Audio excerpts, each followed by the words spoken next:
redandblack.com. Open up by saying that I really thought it was a great day, for Georgia football. It was a great crowd, beautiful weather. We raised 12,500 pounds of food for the Northeast Georgia Food Bank, which was a record for any University of Georgia food drive. And I want to thank the Georgia people for that and helping out, those who need the help right now. So that's fantastic. As far as the game, I thought the defense did a good job. It was pretty obvious they did a nice job today, limiting the run, especially. I think offensively, overall, we protected pretty good. There were some times when it broke down a little bit, but I thought our quarterbacks were really pretty sharp, very accurate. Way too many drops, which was pretty obvious. But I thought each quarterback put the ball in the money most of the time, and it would have been nice to see the receivers hold on to it. It would have been a little more exciting, for the fans, I'm sure. Kickers did well. Everybody made their kicks. And, with that, I'll just open it up to what you want to ask. Were those drops recording pattern through the spring? Or is that? Not really. Really, the team or the side of the ball that was dropping it a lot was the defense. We had a lot of opportunities for interceptions, throughout 15 practice period, and our defensive guys dropped a few more than you'd like. Offensively, we really caught the ball pretty well, and then today they let them bounce off. Not good. Coach, your leading receiver today was a defensive player. We're going to see John Knox on the offense in the fall. Yeah. Well, that's actually a typo. That is Marquise Brown, not John Knox. But Marquise did a very nice job today. And Knox he's a pretty good receiver too. We're going to keep it safety for now.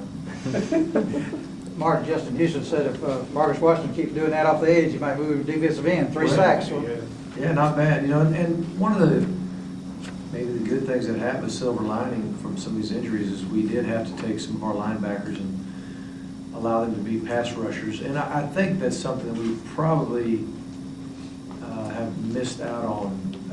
In other words, taking a Sam linebacker like a gamble.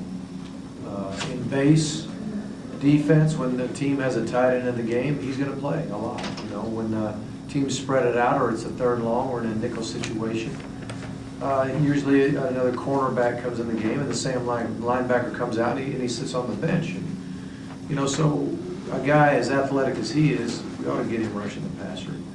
So if base is in the game, he's in there. If nickel's in the game, he can be in there as a rusher. And of course, Marcus did a very nice job too. Take advantage of the talent and get them going. Just overall thoughts on where your team stands in spring practice wraps up? Well, I think it was a good spring. I think we established a lot of good habits, and, fundamentally and just effort-wise. We all know that we're short about 25 healthy bodies, and when our rookies come in, when our freshmen come in, by June, there'll be another 50 healthy guys running around this program, which is going to be a boost in itself. And we know Durham will miss next season, and Josh Davis might miss some of the season, but I think everybody else is going to be healthy enough to play.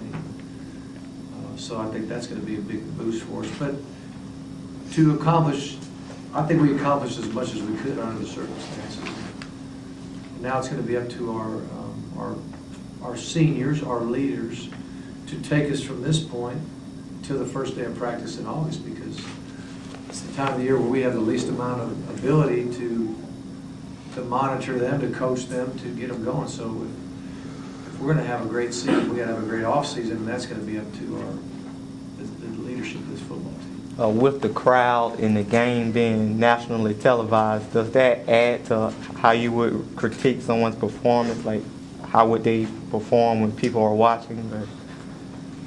Well, spring game, whether it's on TV or not, we have enough fans there that it gets our guys excited about playing. And when your family comes, your friends come, and then there's a large crowd. I mean, let me say this: the best practices we had were the days we had junior day, And the crowd was nothing like that when we had our coaches clinic, when we had, 200-300 coaches watching. They do better when people are watching. We had a faculty appreciation day where a lot of their professors were there watching, and there was a lot of high energy and enthusiasm there. Let's face it, football would not be nearly as much fun to play if no one was watching. So I think that whether or not we're on TV or not, the spring game is a gauge of how they will play when people are watching. And I don't know if I critique it any tougher or not, but it's certainly it gives you a gauge of how they might play in a ball game, how they may react to that kind of thing.